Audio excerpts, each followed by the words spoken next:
Тэр өдөр Еан овгийн тариа хадах талбайд хүний чинээ өндөр аварга том дөрвөлжин дэн тавааг босгож түүнийг Е галын усаар дүүргэжээ. Энэхүү Е галын ус нь том овгоос худалдаж авсан ховор эд бөгөөд ус нь өөрөө галын хүчийг агуулдаг шидтэй. Усны температур 4-500 хэмт хүрсэн ч ууршдаггүй. Зөвхөн араатны яс чанахад зориулагдсан тусгай ус ажээ. Дэн тавгааны доор овоос нь түлээж жирийн бус. Энэ бол нийл галын мод бөгөөд гаднаас харахад хатсан могоо шиг мурой сари харагдана. Хэдийгээр харахад сүртэй биш ч нийл галын мод нь маш үнцэнтэй. Модонд мөн л галын хүч шингэсэн байдаг тул хагас тохой хэр урттай ганц мөчрийг асаахад л бүтэн өдөржин шатаж хэдэн том тогоо усыг буцалгах чадaltaй. Еан овгийнхан энэ өдрийн төлөө маш удаан бэлдсэн боловч энэ үнэтэй модыг хайрласандаа өдөрт зөвхөн ганц мөчрийг л түлхээр шийджээ. Энхүү галыг асаав. Нийл галын модноос бүдэг нийл ягаан өнгийн дүл цорглонгосч чимээгүйхэн дүрлэлзнэ. Гэвч энэ дүлний температур нь асар өндөр тул чулуугч хайлуулж дөнгөнө. Нийл ягаан галын элчинд дэн тогоо дүүрэн ли галын ус удалгүй халж булгалан буцалж эхлэв. Араатны яс чанах үе ягцыг Лиан овгийн ахлагч Лиан Чэньюгийн өвөө биечлэн удирдах байлаа. Энэ ажил маш чухал тул хөгшин ахлагч бусдад даатгаж зүрхэлсэнгүй. Ясахи усны температур тохиромжтой болсныг хараад хөгшин ахлагч тушаал болгов. Хэдэн чирэг ирчүүд том модон хайрцагтай араатны ясыг дамжлан авчирч дэн тогоо руу шидлээ. Хөгшин ахлагч дэн тогоонд бөмбөлөг үүсэх нь буцалж буй усыг хараад царай нь баг зэрэг хүндрэв. Ерөнхийдөө араатны яс боловсруулах ажил нь тэдэн шиг эгэл хүмүүсийн хийж чадах ажил огт биш юм. Энэ ертөнцид араатны ясыг боловсруулдаг тусгай хүмүүс байдаг бөгөөд тэднийг Зэрлэг Тэнгэрийн багш хэмээн хүндэтгэн дууддаг. Зэрлэг Тэнгэрийн багшийн зэндэ нэр хүнд зүүрлэшгүй өндөр. Тэдний чадвар бол араатны яснаас ох шимийг нь ялган авч олон дайчдын шунлыг хөдөлгөж бүр солиоруулах шахдаг ясан үрэл химээх тастыг гаргаж авах явдал юм. Зэрлэг араатны арга яс ихэвчлэн хэдэн мянга төмөн жин хүрдэг. Араатны ясанд асар их энерги агуулдаг гэдгийг мэдэх боловч хүн төрлөختөн хэдэн мянган жин яс эдэж барахгүй. Эдсэн ч шингээж дийлэхгүй. Араатны ясан дэх хүчийг шингээх тийм ч амар биш. Нэг хэсэг яс эдлээ гэхэд шингээж чадах нь 10-1-т ч хүрэхгүй биз.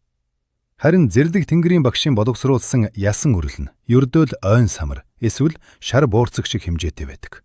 Хэрвээ бэл бэнчин нь байвал өдөрт 7-8-ыг эдсэн ч асуудалгүй.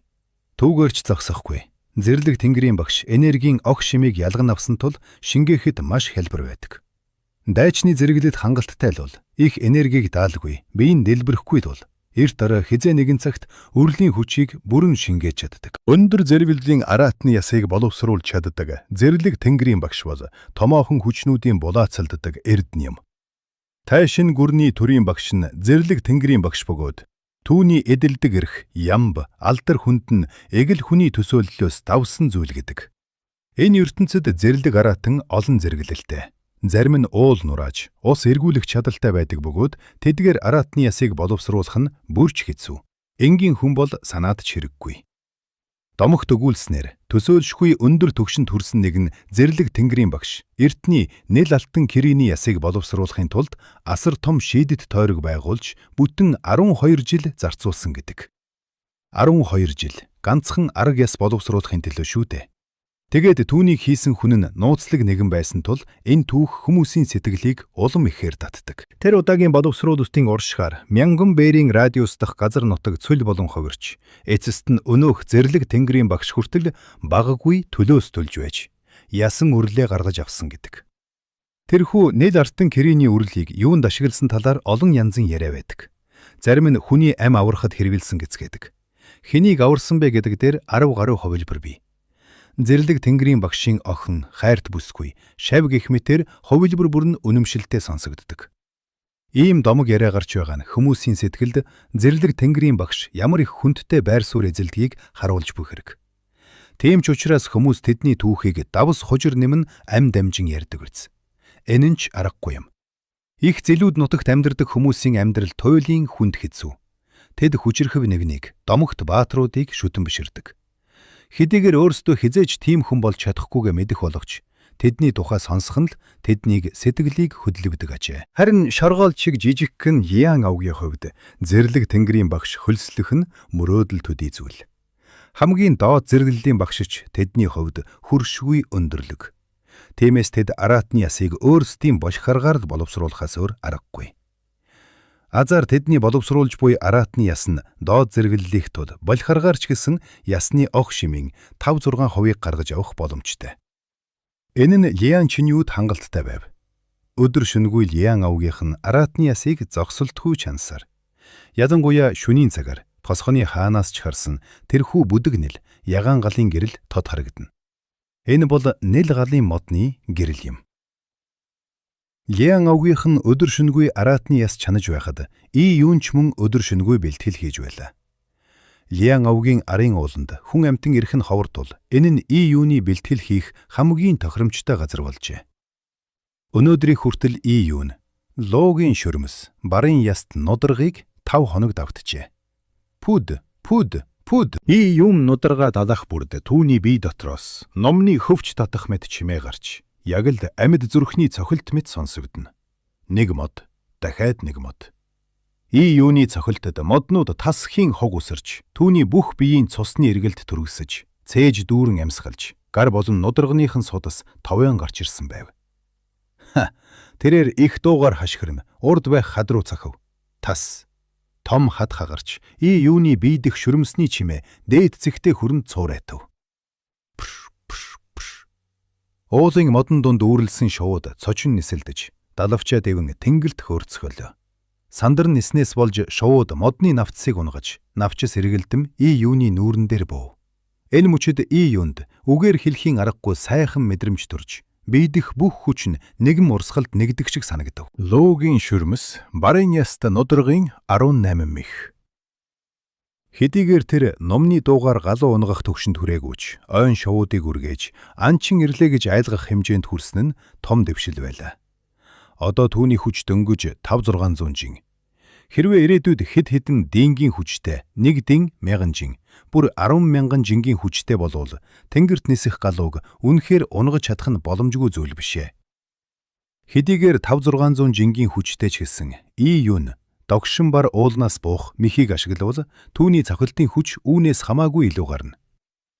Догшин бар уулнаас буух мэх нь шүрмсийг номны хөвч болгон ашиглаж хүчээ хоримтлуулахдаа гол утга нь оршдог. Энэ техникээр зохиход 1000 хол давсан жингийн хүч гаргаж барын гавлыг ч хагалах боломжтой. Юун сэтгэл хангалуун нүдэ аниж дөнгөж сая мэдэрсэн хүчээ тэр хүч биеэр нь дамжин урсах таатай мэдрэмжийг таашаан зогсов. Анзааруул түүний амьсгал уртсаж, тайван болж, цусны эргэлтэн ч өөрчлөгдөжээ. Эн чин юуны гараа харуул, гарн дээр нь товоож байсан судснууд алгуулж, амьсгал нь улам тогтун болж, зүрхний цохилт нь ч удааширсан байв.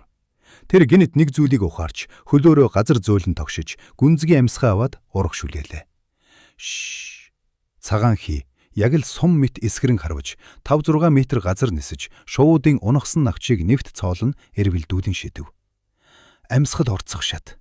Би эцэст нь эгэл цусны 2 дугаар шат амьсгал уртсах төвшөнд хүрлээ. Амьсгал уртсах шатны дайчны амьсгаа урт, зүрхний цохилт нь удаан бөгөөд хүчтэй байдаг. Жирийн бие бэхжиг шатны дайчнаас ядгарах гол онцлог нь тэсвэр хатуужил маш сайтай, удаан хугацаанд тулалдаж, хол газар гүйж чаддагт оршино. Жишээ нь бүгд амьсгал уртсах шатны дайчтаас бүрдсэн арин байвал дайны талбарт өдөрт хэдэн 100 бээр газрыг туулж 1000 бээрийн цаанаас гинтийн дайралт хийх бүрэн боломжтой. Юун амьсгал уртсах шатанд хүрсэн нь жам ёсороо бүтсэх хэрэг. Бие нь хангалттай хэмжээнд хөгжсөн тул аянда дараагийн шатанда дэвшжээ. Энэ ертөнцид ирээд би жинхэнэ утгаар нь 5 хоногд бэлтгэл хийлээ. 5 хоногт эгэл цусны 2 дугаар шатанд хүрлээ. Битэл энэ эгэл цусны хүрээн тулааны замын дөнгөж суур тавих шат. Ирээдүйд ямар төвшин хүлээж байгаа бол тэр тайшин гүрний их маструуд ямар төвшөнд байдаг бол юунд нил ягаан болор байгаа тул бэлтгэл шаардлагатай эрчим хүч асуудалгүй. Бол асуудал нь бясалгалын арга барил буюу зүрхэн судар байв. Хэрвээ зааварчилж чигдүүлэх арга барил байхгүй бол таваачид сайхан материал байгаад хоол хийх аргаа мэдэхгүй бол амттай хоол хийж чадахгүйтэй агаар нэг юм. Нэгэнт амьсгад уртсах шатанд орсон юм чин Логийн шүрмэс барын яст нударгын 3 дугаар мэхийг туршаад үзье. Юун хүү өөртөө хэлээд зүүн зүгт үүр цайж байгааг харан туулаа шиг хурдан шонхор шив шаламгай хөдөлгөөнөөр уулнаас буулаа. Замда тариа хатаах талбайн хажуугаар өнгөрөхдөө алхаагаа удаашруулв. Тэрхүү мянган жингийн дэн тогооны доор нил ягаан гал дүрлзэн асч, эргэн тойронд нь 20 метрийн зайд өндөр модон хашаа босгож, гадны хүн ойртохыг хориглжээ. Модон хашаанаас болоод юун дотор юу болж байгааг сайн харж чадахгүй байсан ч, холоос дэн тогооны доорх галын элчийг мэдэрч байв. Гэвч яагаад ч юм энэ их хазуун дөлөн дундаас юунд нэгэн жихүүн хүүтэн мэдрэмж төрөв. Хэдийгээр тэр хүүтэн мэдрэмж маш бүдэг болгоч ясанд толтол жиндүүлэх ажээ. Энэ 2 хоногт юун бэлтгэлдээ бүрэн автаж, заримдаа гар нь бэртэж, боолтоор боосон байх нь элбэгшив. Тэрээр шүн дунд нууцаар гарах нь олон болж, 1-2 удаа гайгүй өнгөрсөн ч удах тусмаа Жиан Шарод баригдах нь зайлшгүй байв. Юунэ, чи сүүлийн үед хаагур яваад байна. Бас гар чинь яаж хавэ? Юуны ээж өнгөрснөөс хойш Жиан Шаро ээжийг нь орлож, түүнийг халамжилж, нүдний цүцгийн мэд хайрласаар ирсэн. Юун ямар нэгэн буруу хэрэг хийсэн ч Жиан Шаро түүнийг загнадаггүй. Харин зөөлөн харцаар түүнийг ширтсээр байгаад эцэст нь юун өөрөө бурууга хүлээхэд хүргэдэг байв. Өнөөдөр ч бас ялгаагүй. Юун уг нь энэ түүж байгаад шалбарчихсан гэж хэлэх гэж байснаа Жиан Шарогийн тэр нухацтай харцтай тулгараад худлаа хэлж чадсангүй. Тэр хэсэг эргэлзээд үннийг хэлэхэр шийдэв. Шаро өгчээ. Би шүн дунд гарч бэлтгэл хийсэн юм. Гарын шаргач хийсэн бэлтгэлээс болсон хэрэг. Жиан Шаро гайхаж хоцров. Бэлтгэлээ. Юунэ, чи хинээр заалгасан юм бэ? Холгаагаар сорсон юм бич юун шолоохон хэлв. Жиан Шарогийн царай ховсхийв. Аавгийн тулааны урлагийг холгаагаар сурч байгаад баригдвал шууд цаазлуулна шүү дээ. Тэгээд ч тулааны урлаг сурна гэдэг тийм амар зүйл биш. Сайн хоол, сайн эм идэж чаддгүй юм гэхэд ядаж л гэдэс цатгалан байх хэрэгтэй. Гэтэл юун өдөр бүр шингэн будаа зэрлэг ногоо идэж байж яаж бэлтгэл хийх хүчтэй байх вүлээ? Ингүүл хүн өхөн шүү дээ. Шаро ихчээ, та надад итгэх үү? Юун Жиан Шарогийн гараас хатгаж нүдрүү нь игцлэн харав. Жиан Шаро хэсэг гайхснаа өөрийн мэдлгүй толгойд ахив.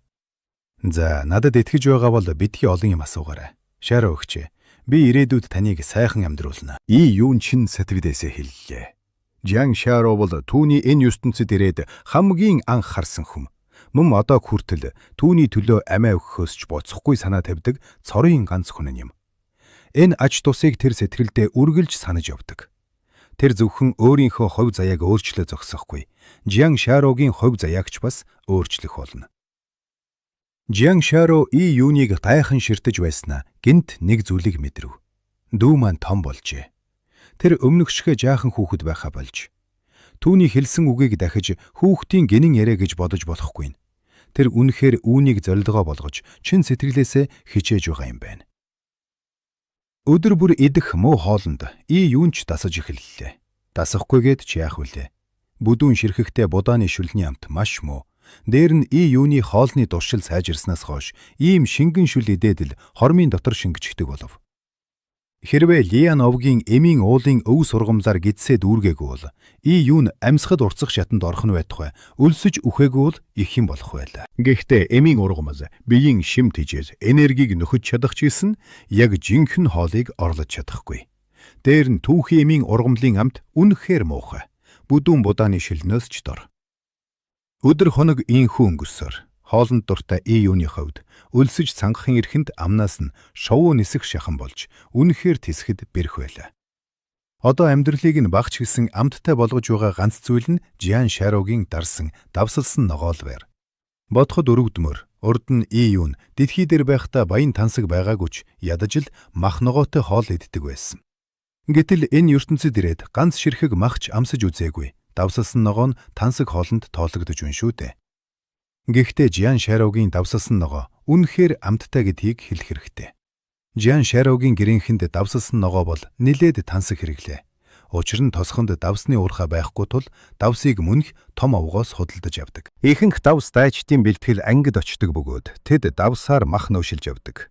Жирийн ардад ноогдох давс маш бага. Ихэвчлэн ногооны шүлэндөө хийж иддэг тул давсалсан ногоо хийх нь тансаг хэрэглээнд тооцогддог ажээ.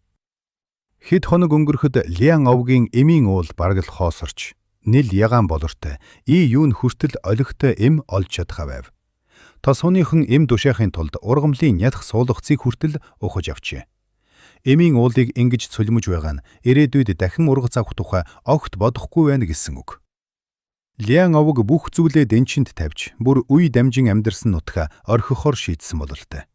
Одоо бүх найдвар Лиан Чэньюд л байгаа. Гэхдээ Лиан Чэнью Тайшин гүрний дайчны шалгаруулалт нь тэнцлээж гисэн зөвхөн дайчдын бэлтгэл ангийн цөөн хідэн гишүүн л ашиг тусыг нь хүртэнэ. Харин энэ олон жирийн ардууд магадгүй тэднийг хаяж явах үз. И юун сэтгэлдээ санаа алдав. Энэ бол их зэлүүд нутгийн амьд үлдэх хууль. Нөөц хязгаартай тул хүчтэй нь ихэнх нөөцийг эзэмшиж, сул дорой нь шахардаж үлддэг. Эмийн уулын үндсэн буурахын хэрээр Лиан овгийн дээдэс эмийн уулыг тоохоо болж бүх анхаарлаа араатны яс чанах ажилд хандуулж эхлэв. Энэ араатны яс л хамгийн чухал зүйл. Үүний төлөө Лиан овг эцсийн ганц зоосоо тавьж бүх найдвараа үүнд шингээжээ. Лиан Чэнью чирсэн амиад үйж, түүний хүсэл мөрөөдөл, ирээдүйн зорилго бүх зүйл нь үүнээс шалтгаалж байв. Араатны ясыг дор хаяж 60 хоног чанах ёстой. Гэтэл 10 дахь хоног дээр нь нэгэн асуудал үүсв. Араатны яс чанаж байсан хідэн тосооны иргэд өвдөж эхэллээ. Тэд эхлээд ханиалгаж, халууч байснаа удалгүй бөөлжиж, гүйлдэж, арьсан дээр нь тооролтгалж, сэтгэл санаа нь голдайж, шинж тэмдэг нь яг л хижиг өвчин туссан мэтвэр. Их зэлүүд нутгийн жижиг овогт жирийн дайчид бие сайтай, дархлаа сайтай тул гайгүй байдаг ч ядуу ардын хувьд өвчин тусна гэдэг жижиг асуудал биш.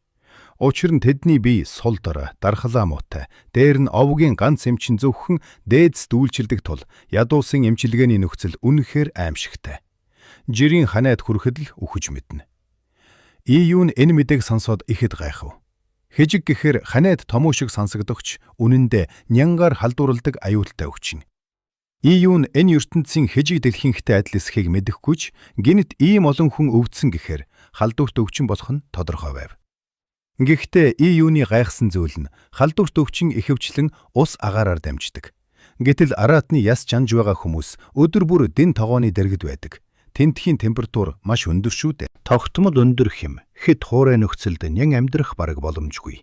Хэрвээ тосхонд халдварт өвчин дэгдсэн бол өөр хүмүүсээс эхэлж гарах ёстой байтал яагаад зөвхөн араатны яс чанаж байгаа хүмүүс өвдөв? Эсвэл энэ нь хуурай нөхцөлд амархан халдварладаг нян юм болов?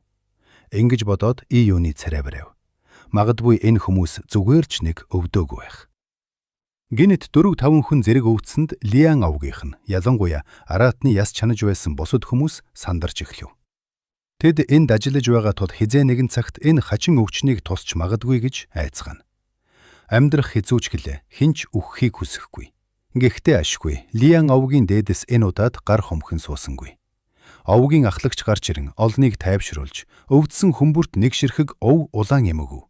Энэ эм нь ойн самар шиг хэмжээтэй, цус шиг улаан өнгөтэй бөгөөд ахлагчийн хэлснээр маш ховор, үнэтэй эмийн ургамлаар бүтсэн, үн цэнтэй эдэг. Ахлагч өвчтнүүдэд эмийг бүдээн усаар даруулж уухыг зөвлөсөн бөгөөд үр дүнд нь үхлүүд байсан хүмүүс эмийг уугаад эхний өдөртөө сайжирч, унтаад сэрхэд нь царай зүс орж, хоёр дахь өдрийн орой гэхэд эрүүл хүнтэй адил болжээ. 3 дахь өдөр босоход өвчтнүүд бүрж цаваа сэргэлэн болж, өвдөхөөсөө өмнөхөөсөө ч илүү эрч хүчтэй болсон байв. Түүгээр ч зогсохгүй, ахлагч өвдсөн хүмүүрт адганы чинээ нөөшилсөн мах өгчээ. Энэ бол мах шүү дээ. Хэдэн сар махны бараа хараагүй ядуу ардын хувьд энэ бол тэнгэрийн хишиг байв. Тэрхүү нөөшилсөн махыг ядуу ардууд маш нандинан идэж, нэг удаад жаахныг тамсаж, заримдаа хүүхэдтэй, эхнэртэй өгч байлаа. Лиан овгийнхэн өвдсөн хүмүүст эм мах өгч байна гэсэн мэдээ хурдан дарахв. Завсан ардууд овгийнхоо ачийг санаж, араатны яс чанах ажилд улам хичээнгүй зүтгэж, зарим нь бүр өвдөж хэмсэн гэж бодох болов. Тэгвэл тэр гайхалтай эмийг ууж, мах идэж чадна шүү дээ. Энэ мэдээг сонсоод И юун харин хөмсгөө зангидав. Ганц эм уугаад л өвчин нэдгэрч царай зүс орно гинэ. И юун анарах ухааныг сайн мэдэхгүй ч эзсний дараа гайхалтай үр дүн үзүүлж, хүний сэтгэл санааг сэргээдэг эмнүүд ихэвчлэн хүчтэй, гаж нөлөөтэй байдгийг мэднэ. Жишээ нь сэргээш, мансууруулах бодис, хүний нөөц бололцоог шавхдаг хориотой эмнүүд гэх мэт. Ялангуяа Лиан овгийн дээдэс тэр эмийг ховор нандин ургамлаар бүтсэн гэж зарлаж байгаа нь И юунд огт үнэмшилгүй санагдав. Лиан овг хизээнээс ийм өгөөмөр борчхдаг үлээ. Тэгээд ч өгөөмөр байя гэхэд тийм үнэтэй юм тэдэнд байх ёстой шүү дээ. И юуны харж байгаагаар Лиан овгийн дээдэс ч ялгаагүй, ядуу, жирийн ардаасаа нэг их дээрдэхгүй. Яг л 50 алхам ухарсан цэрэг, 100 алхам ухарснаа шоолов гэгч. Тэдэнд байгаа хязгаарлагдмал нөөцөө бүгдийг нь Лиан Чэньюд зарцуулж байхад яаж жирийн ардад эм тарах боломжтой байх вэ? Дахиад нэг өдөр өнгөрөхөд Лиан овгийнх нь эмийн шаар тарав. Энэ нь Лиан Чэньюгийн биеэ угаасан усны шаар бөгөөд араатны яс чанаж байгаа хүмүүсийг биеэ угааг гэж өгчээ. Ингэснээр бие бялдар нь сайжирна гэсэнд эмийн шаар авсан хүмүүс баярлаж талархсандаа сүйд болов. Шүндүл Лиан овгийн ахлагчийн хашаа. Пүн. Том хашааны хүнд хаалга нэгдэж хаш чулуу мэт царайтай нэгэн залуу гарч ирэв. Чэнью, чи яагаад гараад ирэв? Хөгшин ахлагч тэр залууг хараад сандран босч ирлээ. Уг нь Лиан Чэнью Тайшэн гүрний дайчны шалгаруулалт эхлэх хүртэл хаалга барьж даяанчлана гэж хэлсэн билээ. Гэтэл сарж хүрэхгүй хугацаа өнгөрч байхад тэрээр ийхүү гараад ирэв. Бясалгалд маань асуудал гарлаа. Лиан Чэньюгийн царай тааруухан харагдана. Түүний анхны төлөвлөгөө нь 2 сар гарын хугацаанд хангалттай нөөц хуримтлуулж, сөөрэ бэхжүүлж байгаад дараа нь араатны ясны охийг ууж, нэг амьсгаагаар нил ягаан цусны төвшөнд цойлон гарах байсан юм. Ингэснээр сөөр нь батгах болж, хангалттай нөөцтэй болж, нил ягаан цусны төвшөнд хүрмэгцээ шууд оргид үедээ очиж, бусад өрсөлдөгчдөөсөө хол тасарч, ирээдүйд бүр өндөр төвшөнд хүрэхэд ч тустай байх байлаа. Тайшэн гүрний шалгаруулалт нь дайчдын суур болон хуримтлуулсан нөөцөд маш их ач холбогдол өгдөг. Хэрвээ Лиан Чэнью үүнийг хийж чадвал шалгаруулалтын үеэр Тайшэн гүрний түшмдийн анхаарлыг татаж өндөр амжилт үзүүлэх боломжтой. Гэвч санснаар болсонгүй. Лиан овгийн эмийн уулыг тэр чигт нь хоосолж, тийм олон сайн эм хэрэгэлсэн хэрнээ Лиан Чэньюгийн ахиц дэвшил дэндүү удаан байв. Лиан Чэнью өөрийгөө гацаанд орсон гэдэгт итгэлтэй байлаа. Үнэн хэрэгтээ бясалгал хийхэд сэтгэл зүй маш чухал. Сэтгэл санаа өөдрөг, итгэл дүүрэн, төвчээртэй байвал саадыг яг л хулс цавчих мэт амархан давдаг. Харин өөрийгөө асуудалд орлоо, гацаанд орлоо гэж бодвол эрч хүчин суларч, хичээсэн ч үл дүн нь тал хүртэл гарна. Уг нь сэтгэл зүйн нөлөө тийм ч их байх ёсгүй боловч Лиан Чэнью аль хэдийн нөөц хомсдолтой тулгарсан байсан дээр нь нэрмээс болж ахиц нь улам удааширч, эцэст нь тэр хугацаанаас өмнө гарч ирэхээс өөр аргагүй болжээ. Сэтгэл санаадаас сэргээж, баг зэрэг амраад, дараа нь араатны ясны охио аваад, дахин хаалга барьж, нэг дайралтаар нийл ягаан цусны төвшөнд хүрэхээр шийдэжээ. Энэ бол Лиан Чэньюгийн шин төлөвлөгөө. Энэ бодсонч ор үндэсгүй зүйл биш. Заримдаа хүчлэн зүтгэхэд бүтэхгүй зүйлийг төр зогсоож амрахад гэнт ухаарл авч өөрийн мэдэлгүй гацаанаас гарах тохиолдол бишгүй байдаг. Араатны яс чанах ажил ямар хөө байна? Лиан Чэнью өөрт нь хамгийн чухал асуултыг асуулаа. Энэ араатны яс түүний амь нас, хойг заяатай холбоотой. Гайгүй дээ, давгүй.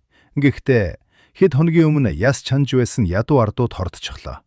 Би уг нь тэднийг дахиад хэд хоног тисэх байх гэж бодсон ч бүр өөхөх гээд байхаар нь арга буюу цус уусгагч эм өгсөн. Одоо тэд сэргсэн, яс чанах ажилд саад болохгүй. Лиан Чэнью үүнийг сонсоод хөмсгөө зангидаж. Энэ муу арчаагүй амьтад үнэхээр хэрэг босхгүй юм а. Хэдхэн хоног болоход л хүүтэн мөсөн могоон ясны хорыг даахгүй байх гинэ. Цус уусгагч эмийг ууснаар тэдний амьдрах хугацаа нь шавхагдана. Ийм байдлаар бол тэд яс чанаж дуустал тисэхгүй өгөх нь байна шүү дээ. Лиан Чэньюгийн үг хүйтэн цэвдэг сонсогдсонд хөгшин ахлагч хүртэл эвгүүрхэж. Чэнью, чи арай л хатуу шаардаад байна. Эдгээр хүмүүс жирийн үед идэх хоолгүй, өмсөх хувцсгүй байж яаж тэр хүйтэн мөсөн могоон хорыг тэсвэрлэх вэ дээ? Тэд ямар ч байсан Лиан овгийн төлөө зожоос гаргаж байна. Ирээдүйд чи өндөрлөгт хүрэхээр тэдний арга гэрийг харж үзээрэй дээ гэв. Мэдлээ гэж Лиан Чэнью тоомжиргүй хариулаад. Би зүгээр л яс чанах ажил хугацаанд амжихгүй байх вэ гэж санаа зовж байна. Хэрвээ эднэр эрт өгчих хөл ажилд саад болно. Өвөө, та тушаад буулгаж, овгоос дахиад олон хүнд ажил. Олон хүн байвал могоон хорыг хувааж яваад удаан тисэх байх. Цус уусгагч юм том овогт бол хямдхан зүйлч гэлээ. Манай овгийн мөнгө дуусч байгаа болохоор ганц шихэгч гэсэн хэмнэх хэрэгтэй байна. Лиан Чэньюгийн ийм хөнгөн ярихыг сонсоод ахлагч санаа алдав. Дахиад нэг хүн нэмж дайчгсан гэдэр нь дахиад нэг ам зожоосонд гарна гэсэн үг гэдгийг тэр мэдэж байлаа. Хөөрхи ядуу ардууд жаахан нөөшилсэн махны төлөө үхэл рүүгээ уралдан тэмүүлж байгаа шүү дээ. Лиан овгийн төлөө ингэхээс өөр аргагүй юм да гэж хөгшин ахлагч толгоос ихсрээд. Хайрын юм. Хэрвээ хоргүй араатны яс байсан бол ингэж олон хүн үхэхгүй байсан юм гэв. Хоргүй ясаа. Лиан Чэнью ёжтой энэв. Манай овгийн хөрөнгө чинээ. Дээр нь миний олсон тэр дутуу дужмаг нууц номыг нийлүүлээд ч яаж хоргүй яс олж авах юм бэ? Тэгээд чинь хүүтэн мөсөн могоон яс уг нь хортой биш. Зүгээр л дотроо арилгахад бэрх маш хүүтэн хий агуулдаг юм. Хүний биед ормогц дотор эргэтний хөлдөөж аажмаар үхэлд хүргэдэг. Хэрвээ зэрлэг тэнгэрийн багш байсан бол энэ ясны хүүтэн хийг амархан арилгачих байсан. Гэвч зэрлэг тэнгэрийн багш ийм доод зэрэглэлийн ясны төлөө гараа хөдлөрнө гэж юу? Тэр тусмаа манай Лиан авах дэрнэ гэж мүлч байхгүй. Тийм учраас л том овгийн ноёд ийм ясыг хэрэглэхийг хүсдэггүй юм. Энэ хүүтэн мөсөн могоон яс бол хамгийн хямдхан нь. Тийм болохоор л надад олдож байгаа хэрэг. Яг л баячуудын идэхэ байгаад нохойд хаяж өгдөг яс шиг би тэдгээр том гэр бүлийн хувьд тэдний хайсан хоолыг идэж буй зожбон нохой шиг л байна. Лиан Чэнью сүүлийн өгүүлбэрийг хэлэхдээ өөрийгөө шоолон инээмсэлсэн ч уруулынх нь булчин татуугнаж нудрага чанга атгсанд хомс нь адганыхаа маханд шигдэж байлаа. Тэр үзен ядаж байг. Том гэр бүлийн ноёд хатагтай нар араатны ясыг хүртэл шилд сонгож хэргэлдэг. Даж нөлөөтэйг нь хэрэглэхгүй, үйлчилгээ муутайг нь доохгүй. Гэтэл тэр бусдын голж хайсан хүүтэн өсөн могоон ясыг олж авахын тулд хамаг хүчээ шавхаж бүх хөрөнгөө зарцуулсан. Аимшигтай гаж нөлөөтэй ясанд бүх найдвараа тавьж амиа дэнчинд 50 залхих гэж байна гэж бодохоор үнэхээр өрөвдмөр. Чэнью, энэ олон жил чи их зовлоо. Гэхдээ чи мэдэндээ тэр том гэр бүлийн сор болсон хүүхдүүд цөөхөн. Тэдэн доторч авьяас муутай хүүхдүүд зөндөө бий. Тэдэнд араатны махч түүртэй олддог шүү дээ. Хөгшин ахлагч гимшсэн байртай халив. Тэр Лиан Чэньюг өндөр авьяастайг мэддэгч Лиан овог хэтэрхий ядуу тул түүнийг олигтой тэтгэж чадахгүй байлаа. Энэ олон жил Лиан Чэнью ам нээгэгүйч сэтрэл дотроо Лиан овогт гомдож явдгийг ахлагч мэдэж байв. Ахлагчийн үг Лиан Чэньюгийн чихэнд орсонгүй. Тэрээр "Өвөө, та намайг тайвшруулах хэрэггүй. Тэнгэр газар өршөөлгүй. Түмэн бодисыг өвсөн нохоо мэт үздэг. Нэгэн тэн ертөнц шудраг ушин бол би өөрийн хүчээр шудраг ясыг өөртөө бий болгоно. Эрт орой хизээ нэгэн цагт би өөрийнхөө хувь заяаг бас бусдын хувь заяаг захирах болно. Ирээдүйд би тэр том гэр бүлийн хүүхдүүдийг бүгдийг нь хөлдөө гიშгэх болно. Ойлгодоо доо гэж ахлагч санаа алдаад. Маргааш би зар тарааж яс чанах ажилд дахиад хүн нэмж дайчлаа. Хэдэн хүн өгөх нь одоо хамаагүй боллоо. Олон хүн байх тусмаа чамд ирэх хүүтэн хийг хувааж шингээх болно. Тэгвэл чи ясны охийг уухад аюул нь хамгийн бага байх болно. Лиан Чэньюгийн хувьд өөрийнх нь төлөө хэдэн ядуу ард өгөх нь сэтгэлийг нь өвтөхгүй гэдгийг ахлагч мэдэж байлаа. Лиан Чэнью тэнгэр газарт гондож өөрийгөө туйлын азвуу гэж бодож байхад бусдын зовлон түүнд ямар хамаа байх вүлээ? Лиан Чэньюгийн нүдээр бол тэр ядуу ардууд зүгээр л шоргоолж, магадгүй тэр өөрийгөө ч арай томхон шоргоолж үж хардаг үз. Хүчтэй нь хүчгүйгээ барьж идэх хууль Лиан Чэньюгийн сэтгэлд гүн бат шингэжээ. Зөвхөн өөрөөсөө жижиг шоргоолжнуудыг идэж байж л тэр өсөж томрох болно. Эцэст нь өөрийн болон бусдын хувь заяаг захирах хосгүй хүчтэн болж чадна гэж тэр эт бидэг ажээ.